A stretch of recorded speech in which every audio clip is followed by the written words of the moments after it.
कस्तूरी होती है जिसको जिस डिब्बे में रख देते हैं वह अपना संस्कार छोड़ देता है।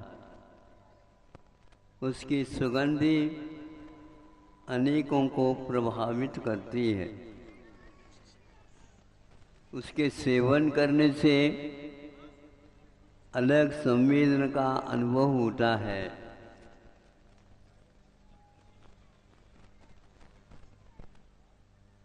समय पर उसमें कस्तूरी न रख करके हिंगड़ा रखा गया और जब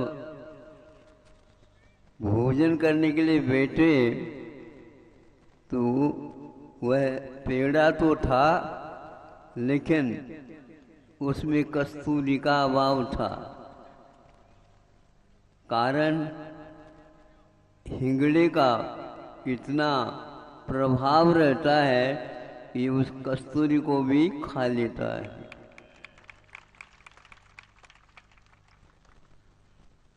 ऐसा ही लगभग समझ में आ रहा है मुझे। 200-250 वर्ष तक अंग्रेजों ने भारत के ऊपर अपना प्रभुत्व दिखाया और अपने वैभव को किस ढंग से उन्होंने फैलाया और भारतीयता को किस प्रकार गायब कर दिया, लूट लिया। अभी भी उसका नमूना हमें देखने को होता है। महावीर जयंती को इस प्रकार कहीं भी जनता नहीं आ पाती दूर दूर से, किंतु आज क्या आई है बताओ?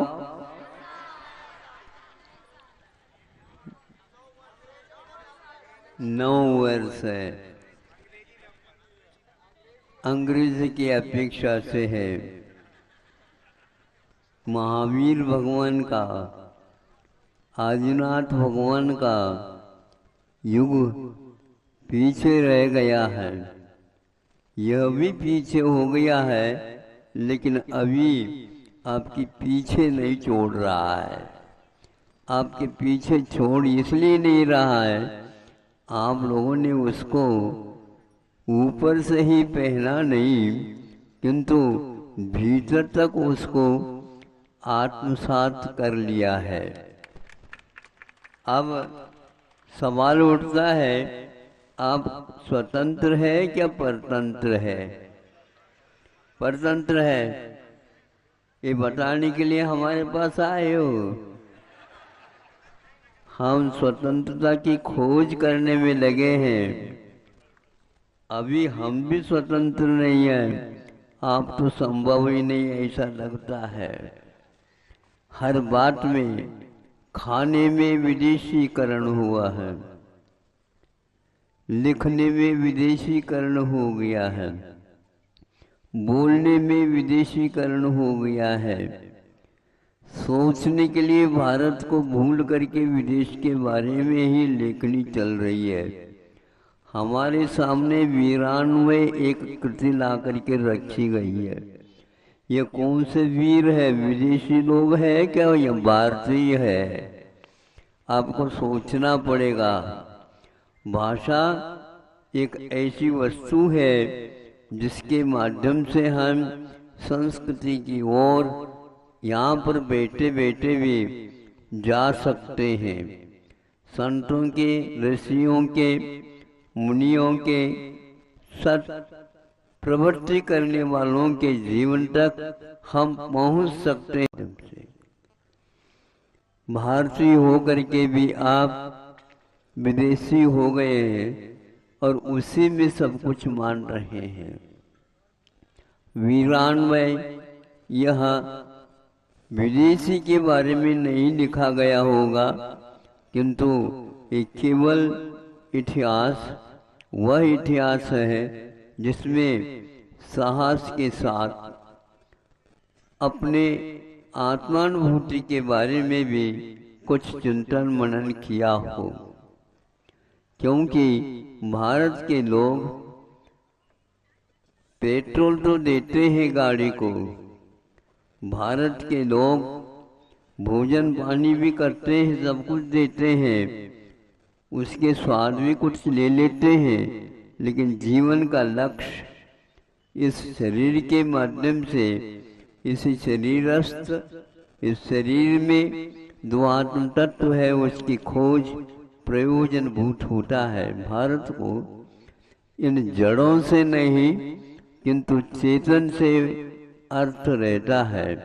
प्रयोजन हमेशा हमेशा जीवन का लक्ष्य जड़ न हो करके चेतन चेतन होना चाहिए।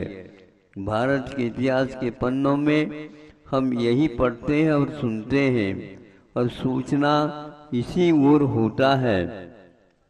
कोई भी विदेशी कृति आप पढ़ो, इस ओर दृष्टि नहीं जा सकती। वहाँ इतिहास भले ही लिखा गया हो, लेकिन वह बाहर से भीतर की ओर जाने का रास्ता नहीं खोल करके वह केवल ऊपर की बात करता है, युद्ध की बात करता है, विषयों की बात करता है, किंतु विषयातीत होने की बात आज तक उस शिक्षा में और लेखन में विदेशियों ने नहीं दिया। आप लोगों को विचित्र बात लगेगी, जो बाइबल लिखा गया है, यह बाइबल कौन सी भाषा में लिखा गया है अब बताओ? अंग्रेजी में। सभी लोगों को सम्मति है इसमें? है? सोच करके बोल रहे हो क्या हमारे पूछने से ही बोल रहे हो? है? अच्छा, हमारे मुख से सुनना चाहते हैं तो 250 लगभग व्यतीत हो गया है, किंतु बाइबल कौन सी भाषा में है ये किसी को मालूम नहीं है। इंग्लैंड में लिखा गया हो, अंग्रेजों ने लिखा गया हो, भाषा हिब्रू भाषा है, जो कि हिब्रू भाषा इंग्लिश भाषा से पृथक है। इसको जब अनुदित किया गया है इंग्लिश में, उस समय जो फादर वगैरह होते हैं उन्होंने कहा इस व्यक्ति को दंडित करना चाहिए। इसने धार्मिक ग्रंथ का अनुवाद इंग्लिश भाषा में किया है। वह उसी देश में रहने वाले फादर आप लोगों के लिए कहा गया है। आज मुझे सुन करके, ये पढ़ करके आश्चर्य हुआ। यह आज तक उसका अनुवाद इंग्लिश में हुआ, लेकिन वह उसकी प्रशंसा नहीं हुई। कालांतर में उसको एक प्रकार से विस्तार की अपेक्षा से इंग्लिश भाषा में अनुवादित करना प्रारंभ कर दिया गया था। तो आज यह प्रश्न उठता है, धार्मिक ग्रंथ इंग्लिश भाषा में नहीं लिखे गए हैं, जो आज प्रत्येक भारतीय व्यक्ति इंग्लिश से प्रभावित सा हुआ है। किंतु विज्ञान भी यदि लिखा गया है, भारत ने लिखा, आज तक वह विदेशियों ने भी उसका अध्ययन नहीं कर पाए, इतना भरपूर है। भारतीय व्यक्तियों को ये मालूम ही नहीं है कि 18वीं शताब्दी में विज्ञान और भारत इस शीर्षक से एक धर्मपाल नाम का गृहस्थ, जिन्होंने इसका लिखा और अनुवाद भी हुआ है। आप समझो, आज तो कम से कम आप लोगों को आंखें खोल देना चाहिए कि काल महत्व तब रखता है, उसमें उस काल में क्या लिखा गया है, क्या अनुभव किया गया है, क्या उत्पादन किया गया है, जीवन से उसका क्या संबंध है। केवल खाना जीने के लिए नहीं, किंतु जीने के लिए खाना चाहिए, यह महत्वपूर्ण है। भारत ने जो कोई भी साहित्य लिखा वह पंचेंद्र के विषयों की ओर ले जाने के लिए नहीं, किंतु वहाँ से उसे पकड़ करके इस ओर लाने का प्रयास किया गया है। आज आप अपने संतान को जो विद्या, जो अध्ययन आदि कराना चाहते हैं, देना चाहते हैं, वो केवल विदेश के लिए ही आप अटक जाते हैं। भारतीय संस्कृति का अध्ययन करने से जीवन में कोई भी प्रयोजन सिद्ध नहीं होता। ये धारणा आपके दिमाग में घर कर गया है। ये बहुत बड़ी हानि हो रही है। आप लोग अच्छे हैं, यहाँ पर एकत्रित हुए हैं। इस 1 तारीख को याद तो रखो, लेकिन महाराज जी ने कहा था इसमें बहुत रहस्य है। बड़े बड़े व्यक्ति, अभिभावक लोग अपने संतान को इंग्लिश के माध्यम से ही अध्ययन कराने का निर्णय लेते हैं और विदेश भेजते हैं, और हमारे पास वृद्ध आ जाते हैं थोड़े बहुत सुनने की अपेक्षा से। उन वृद्धों को हम क्या दें? जो ज्ञान वृद्ध है, संयम वृद्ध है, उनके द्वारा लिखा गया तो साहित्य की आज कोई भी कीमत मूल्य नहीं आंका जाता है। फिर भी आप लोग बहुत उत्साह के साथ और बहुत ही रुचि के साथ आज किसी निमित्त से आए हो, लेकिन ये बात कुछ कड़वी है। आप लोग अवश्य इसका पान करेंगे और सेवन करेंगे। यह बात इसलिए लिख रहा हूँ कि अंग्रेजी भाषा में यदि आप लोग सभी साहित्य देखना चाहते हैं, यहाँ पर किसी भी प्रकार से तिथि नहीं मिलेंगे। सुन रहे हैं आप लोग? आप तिथि नहीं मिलेंगे और अतिथि की आप प्रतीक्षा करते हो।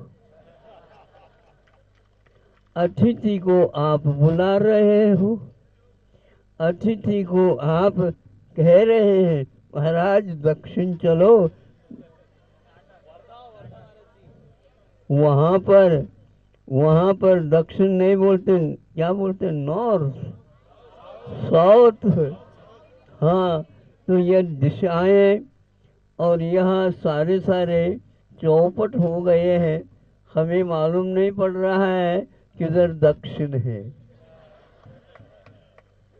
हम दक्षिण की ओर ही आ रहे हैं, लेकिन दक्षिण कहाँ है ये मिलना मुश्किल है।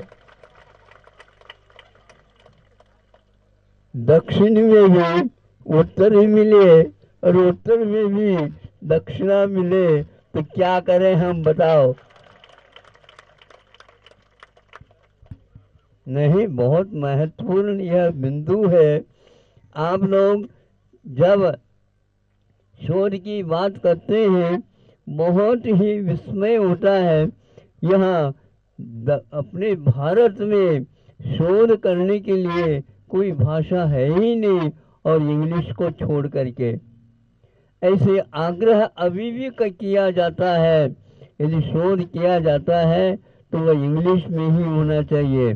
ऐसे व्यक्ति भी हैं, उनका कहना है शोध अनुभव की बात जब कभी भी हम लिखते हैं, अपनी भाषा में जैसे लिख सकते हैं, वैसे विदेशी भाषा में कितनी भी कोशिश करो, पुरुषार्थ करो, लिखा नहीं जाएगा। जब विदेश की एक प्रकार से नीति को लिखना था, एक व्यक्ति को जो बहुत अच्छे विद्वान था, उनको खड़ा कर दिया गया और उसको कहा है कि आपको इंग्लिश में विदेश नीति का भी अनुवाद करना है, नहीं किंतु अनुभव दे देना है। हाँ, मैं लिखूंगा, अवश्य लिखूंगा, इसके बारे में बहुत अच्छी मेहनत करूंगा, पुरुषार्थ करूंगा, लेकिन ये ध्यान रखें मैं इंग्लिश में नहीं लिखूंगा। नहीं, आपको इंग्लिश में ही लिखना है। उसके बिना विषय वस्तु का प्रकट होना संभव नहीं है। मातृभाषा में यह संभव नहीं है। उन्होंने कहा कि मेरी मातृभाषा है, उसी भाषा में जो मैं लिख सकता हूँ, दुनिया में कोई भी व्यक्ति इस प्रकार नहीं लिख सकेगा। ध्यान रखो, यदि मुझसे लिखवाना चाहते हो तो मैं भारतीय भाषा हिंदी भाषा में लिखूंगा। बहुत आग्रह करने के उपरांत भी उसने इसको नहीं छोड़ा। अंत में उस समय कार्यकाल चल रहा था इंदिरा जी का, उन्होंने भी हाँ लिखा यह प्रथम कृति मानी जाएगी। देखा, सब लोगों ने प्रशंसा की और एक प्रकार से उस समय विपक्ष के रूप में अटल जी थे। उन्होंने कहा ये गायब हो जाता है, यह इसका विलीनीकरण हो जाता किसी इस प्रकार यदि नहीं लिखता तो। यह आज विद्यार्थियों को, शोध करने वालों को बताने वाला कोई भी व्यक्ति है नहीं। और आप तो यदि विशेष शिक्षा मिलती है तो विदेश में ही मिलती है, तो देश में क्या मिलता है ये तो हमें बता दो। दिशा बोध यदि विदेश में ही है तो फिर दशा बोध कहाँ मिलेगा, हमें बता दो। भारत के मिट्टी के स्पर्श करके विदेश लोग कह रहे हैं इसमें तो संवेदन होता है, विश्व में किसी भी माटी में संभव ही नहीं है। यहाँ पर यह ऋषि और अतिथियों के माध्यम से इसमें सब कुछ आत्मसात कर दिया गया है। ऐसे भारत में बैठ करके आप लोग आज धर्म से प्रतिकूल दिशा में जा रहे हो, जा चुके हो।